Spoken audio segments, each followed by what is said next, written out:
नमस्कार दोस्तों झारखंड में आदिवासी अस्मिता अपने समुदाय के मुख्यमंत्री हेमंत सोरेन के साथ पहले जैसे जुड़ी है या फिर बांग्लादेशी घुसपैठ का मुद्दा उठाकर जिस खतरे की आशंका बीजेपी ने पैदा करने की कोशिश की वो खतरा हकीकत में भी है और आदिवासियों ने उस खतरे को महसूस भी कर लिया।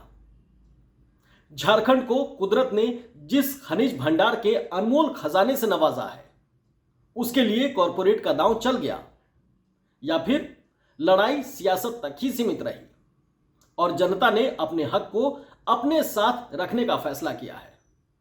इन सारी बातों का जवाब आज फाइनल राउंड की वोटिंग के साथ ही मिल गया है। बरसों बरस से जो मुस्लिम आबादी झारखंड में बसी हुई है, बीजेपी ने अपने प्रचार से उन्हें भी बांग्लादेशी शरणार्थियों की कतार में खड़ा करने की कोशिश की। प्यार और आपसी सहमति से जो इंटर रिलीजन मैरिज हुई उन्हें भी लव जिहाद के दायरे में रखने की कोशिश की गई और इन मुद्दों के सहारे हिंदुत्व का कार्ड चला गया। रोटी बेटी और माटी का नारा उछाला गया। करीब एक महीना तक झारखंड का माहौल ऐसा बन गया मानो बॉर्डर पर कोई युद्ध छिड़ गया हो। लेकिन इस युद्ध सरीखे चुनाव का अंजाम अब तय हो चुका है। 2 दौर की वोटिंग के बाद जनता ने बीजेपी के मुद्दों पर यकीन किया है या फिर झारखंड मुक्ति मोर्चा और कांग्रेस गठबंधन वाली इंडिया ब्लॉक की हेमंत सोरेन सरकार पर फिर से भरोसा जताया है। इसका फैसला ईवीएम में कैद हो चुका है। फाइनल आंकड़े तो 23 नवंबर को ही आएंगे, लेकिन झारखंड के चुनावी विश्लेषकों के साथ बातचीत के बाद जो तस्वीर निकल कर आ रही है वो सरकार को लेकर काफी कुछ पिक्चर क्लियर भी कर रही है। 81 विधानसभा सीटों वाले झारखंड में बहुमत का आंकड़ा 41 है, 41, और हेमंत सोरेन सरकार इस बार झारखंड में इतिहास रच सकती है। लगातार 2 बार सरकार बनाने का इतिहास। अनुमान जो निकल कर आ रहे हैं उनमें हेमंत सोरेन का गठबंधन बहुमत के करीब पहुंचता दिख रहा है। इंडिया गठबंधन की सरकार में पिछली बार जेएमएम को 27 सीट, कांग्रेस को 18 सीट, आरजेडी और माले को 1-1 सीट मिली थी। विपक्षी एनडीए की बात करें तो विपक्षी एनडीए में बीजेपी को 24 सीट, आजसू को 3 सीट और एनसीपी को 1 सीट मिली थी। निर्दलीय और अन्य पार्टियां 6 सीटें जीती थीं।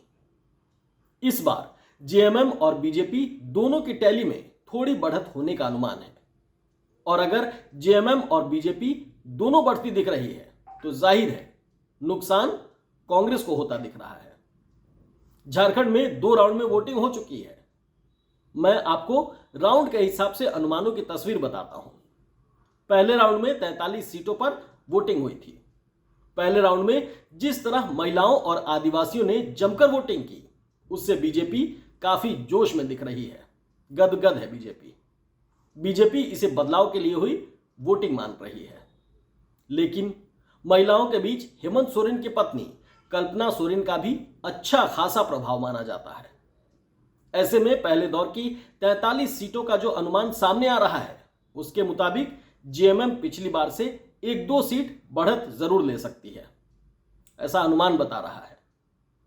पिछली बार जेएमएम को इन 43 सीटों में से 14 सीटें मिली थी और इस बार ये 15 सीटें भी हो सकती हैं।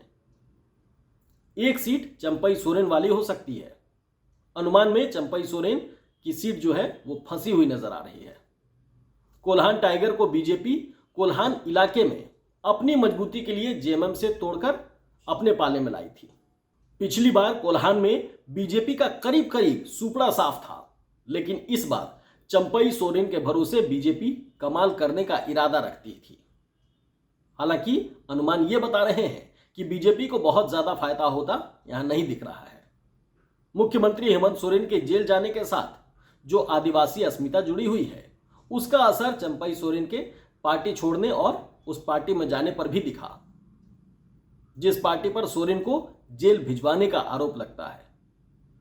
चंपई के बेटे के सामने भी मुश्किल हो सकती है, लेकिन असली झटका तो कांग्रेस को लगता दिख रहा है।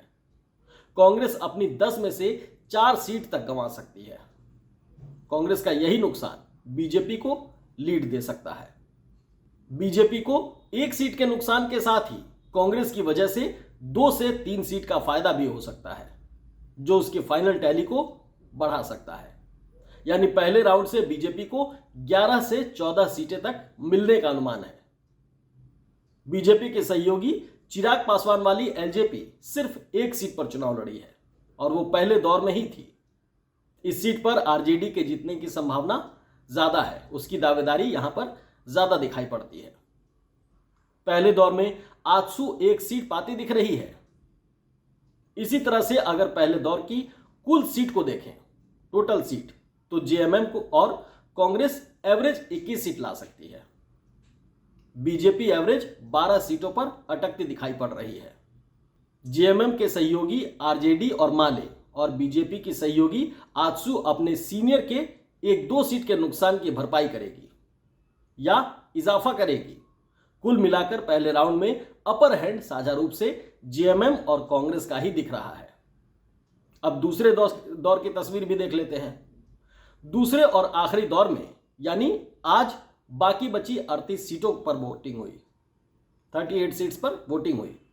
इस दौर के झारखंड की पहली फैमिली यानी मुख्यमंत्री हेमंत सोरेन और उनके पिता शिबू सोरेन का गढ़ संथाल परगना भी आता है। ऐसे में जेएमएम के पास यहां पहले से ही लीड दिखाई पड़ती है। हालांकि पिछली बार जेएमएम बीजेपी से सिर्फ एक सीट आगे थी। जेएमएम को 13 सीट मिली थी तो बीजेपी ने 12 सीट पर कब्जा किया था।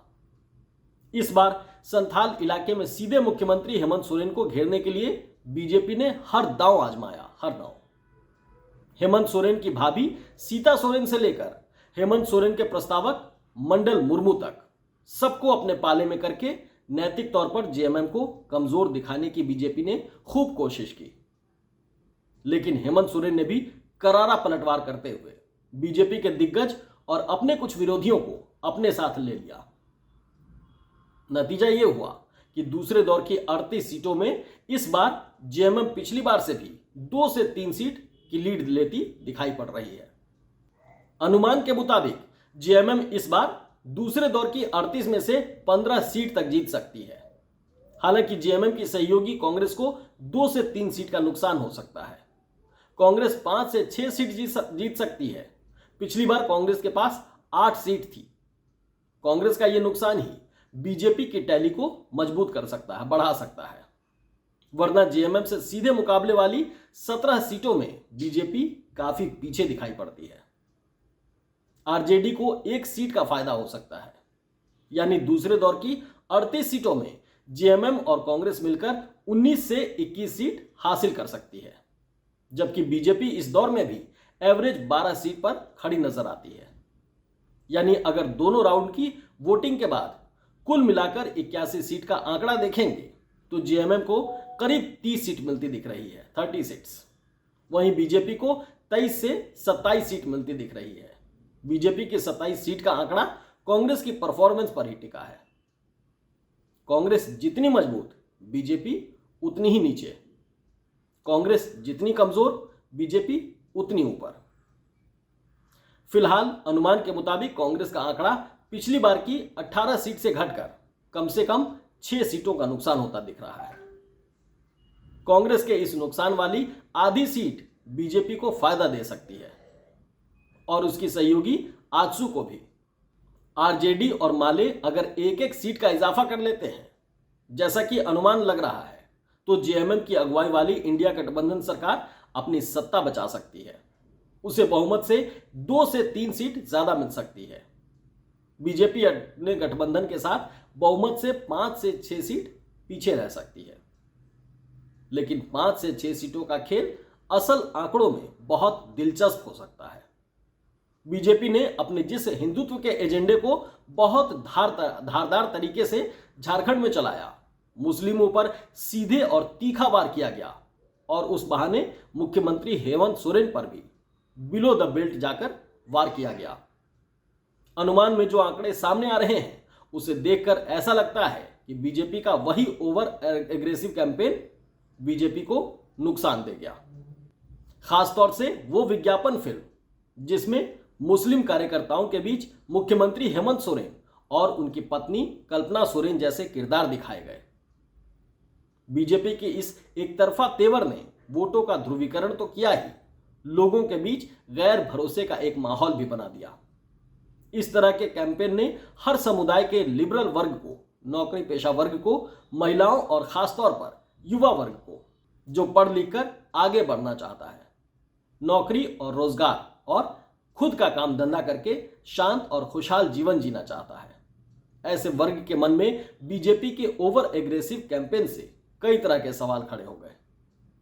किसी भी राज्य की शांति के लिए नफरत खत्म होना बहुत जरूरी है और बीजेपी के कैंपेन में इस नफरत का ही बोलबाला दिखाई दिया। ऐसे में बीजेपी के वो अच्छे वादे भी पीछे जाते दिखे जो बीजेपी ने अपने संकल्प पत्र में किए थे।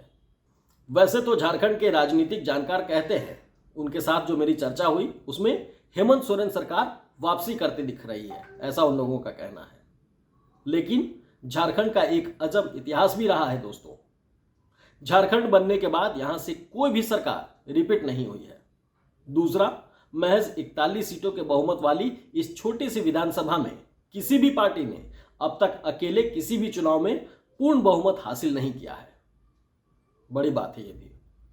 2014 में बीजेपी को सर्वाधिक 37 सीटें मिली थीं और 2009 में पहली बार ऐसा हुआ था कि 4 पार्टियों को एक साथ दहाई का अंक छूने का मौका मिला था, वरना किसी चुनाव में 3 से ज्यादा दल दहाई का अंक नहीं छू सके थे। 2009 में सिर्फ एक बार ऐसा हुआ कि बीजेपी और जेएमएम दोनों को 18 सीट, कांग्रेस को 14 सीट और झारखंड विकास मोर्चा को 11 सीटें मिली थी। झारखंड के इस अजब इतिहास को देखते हुए इतना तो तय है कि इस बार भी 3 से ज्यादा पार्टियां दहाई का आंकड़ा छूने वाली नहीं दिखाई पड़ती हैं। लेकिन सत्ता को बरकरार रख हेमंत सोरेन इतिहास जरूर रच सकते हैं, ऐसा दिख रहा है। इतिहास रचने की ऐसी ही कोशिश बीजेपी भी कर रही है। अकेले 68 सीट पर 68 सीट पर चुनाव लड़कर बीजेपी अकेले दम पर बहुमत लाना चाहती है और अनुमानों से हटकर उसे उम्मीद है कि 23 नवंबर को वो ऐसा करेगी भी। झारखंड का इतिहास यह इशारा करता है कि ऐसा होना मुश्किल है, लेकिन वही इतिहास बीजेपी को रोटेशन के जरिए सत्ता में आने की उम्मीद भी जगाता है और कांग्रेस के कमजोर होने से जेएमएम की सत्ता बने रहने पर भी खतरा दिखाई पड़ता है। अगर कांग्रेस अनुमान से थोड़ा भी फिसलती है, थोड़ा भी, तो इसका सीधा फायदा बीजेपी को मिल सकता है। बहुत बहुत धन्यवाद।